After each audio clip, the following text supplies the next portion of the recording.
Vous revenez ce soir, Clément, sur l'une des questions économiques de ce début d'année et de cette campagne présidentielle, celui du partage de la richesse créée par les entreprises. Rappelons qu'en 2021, les sociétés du CAC 40 ont dégagé 137 milliards d'euros de profits, ce qui n'a pas été sans relancer les débats sur l'augmentation des salaires, la diminution du temps de travail également. Deux options rejetées par le gouvernement, dont la rhétorique vise, selon vous, à faire passer ces décisions pour une fatalité. Et oui, comme souvent, c'est le cœur du problème et nous avons pu l'observer ce matin avec Elisabeth Borne, la ministre du Travail, qui était l'invitée de BFM TV. Alors, elle adhère à l'objectif de mieux partager la richesse dégagée par les entreprises, que ce soit par des hausses de salaire ou de la participation.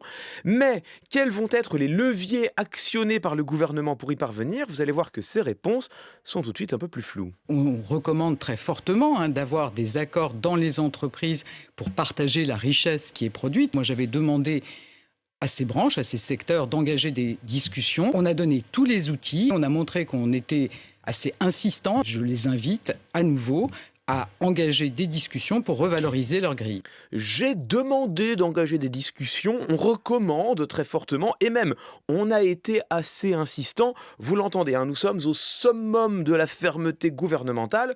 Le champ lexical est celui de l'incitation, toutes les phrases sont modalisées, c'est-à-dire qu'elles contiennent des éléments d'atténuation ou de prudence. Bref, la ministre du Travail explique clairement qu'elle ne compte prendre aucune mesure contraignante. En l'occurrence, une politique plutôt cohérente jusqu'ici.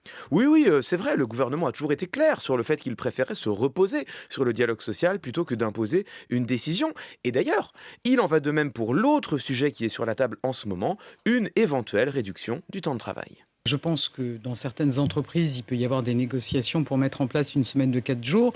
Mais je pense qu'on ne peut pas du tout imposer une telle mesure. Je pense que ça peut se discuter dans certaines entreprises. Je pense que c'est un choix de l'entreprise. Ça n'est pas une mesure qu'on décide d'en haut. Je ne pense pas que ça puisse être une mesure générale. Je vous dis, moi, c'est des choix d'entreprise. Bon voilà, difficile d'être plus clair. Si des réductions de temps de travail devaient être décidées, cela ne pourrait intervenir qu'au terme d'une négociation entreprise par entreprise. Là encore, l'essentiel, c'est sans doute que la décision soit assumée.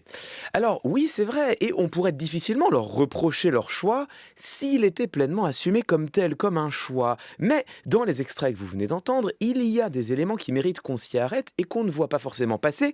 Elisabeth Borne nous dit, je la cite, on ne peut pas du tout imposer une telle mesure en parlant de la réduction de travail. Alors si. Ben si, on peut, et on l'a même déjà fait en 82 pour passer de 40 heures à 39 heures, et en 98 pour passer de 39 à 35 heures. Était-ce de bonnes ou de mauvaises décisions? Bon, chacun jugera. Mais ce qui n'est pas contestable, c'est qu'il était possible de les prendre, contrairement à ce que nous dit aujourd'hui la ministre du Travail. Et d'ailleurs, elle va même un cran plus loin. Je pense qu'il y a des entreprises dans lesquelles ça peut se mettre en place, mais je vous dis, c'est pas le rôle de l'État. Et en tout cas, moi, je préconise pas du tout qu'on impose une telle règle à toutes les entreprises. Ce n'est pas le rôle de l'État. Alors factuellement, cette phrase est une contre-vérité. C'est évidemment une prérogative de l'État de réduire, s'il le désire, la durée légale du travail. Est-ce opportun? Est-ce judicieux? Nous pouvons en discuter. Mais en tout cas, c'est possible. Et pour moi, tout cela n'a absolument rien d'anodin. Ce que cela installe dans notre esprit, c'est l'idée d'une impuissance de l'État en matière économique. Mais cette impuissance n'a rien d'irrévocable. Elle relève d'un choix, qu'il soit bon ou mauvais. Est-ce que le gouvernement voudrait ici camoufler de l'idéologie? Eh bien, exactement. Et pour moi, ce n'est pas un gros mot, l'idéologie. Au contraire, c'est même le cœur de la politique. Si nous avons besoin, et je l'ai déjà dit, je crois, de faire arbitrer nos divergences par un vote du peuple, c'est bien parce qu'il n'existe pas d'un côté des solutions pragmatiques et de l'autre des solutions qui seraient déraisonnables ou irréalistes.